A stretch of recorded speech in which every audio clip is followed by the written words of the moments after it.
अस्सलामु अलैकुम। Ramzan is coming. मुझे लगता है हम औरतों को ख़ास तौर पर समझना चाहिए कि रमज़ान कैसे गुजारें। Walaikum assalam. Yes, absolutely. Ramadan is not just fasting, it is training of heart, tongue, and actions.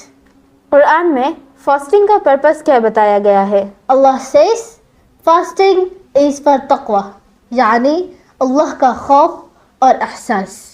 So women and men, both Ramadan brings us closer to Allah. यानी अगर नीयत सही हो तो हाउसवर्क भी इबादत बन जाता है। Yes, cooking, cleaning, taking care of family with right intention, everything becomes ibadah. Women Quran से कैसे जुड़ें? Daily little recitation is enough. अगर ज़्यादा ना पढ़ सके तो ट्रांसलेशन एंड मीनिंग के साथ पढ़े. Quran was revealed in Ramadan, so Ramadan is the month of Quran. Sometimes house duties disturb prayer time. Prayer comes first.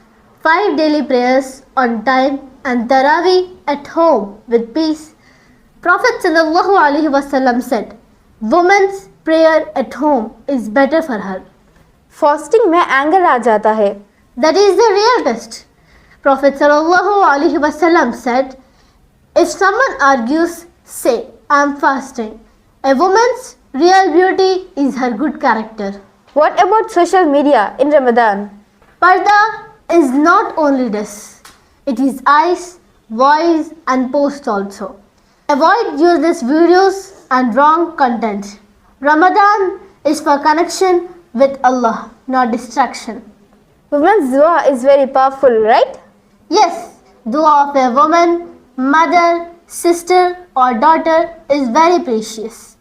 Make dua at Sahri and Iftar for yourself, family and ummah.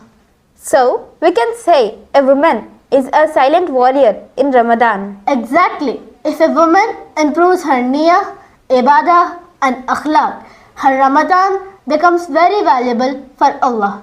Oh Allah, give all women the strength to spend Ramadan in the way you love. Ameen.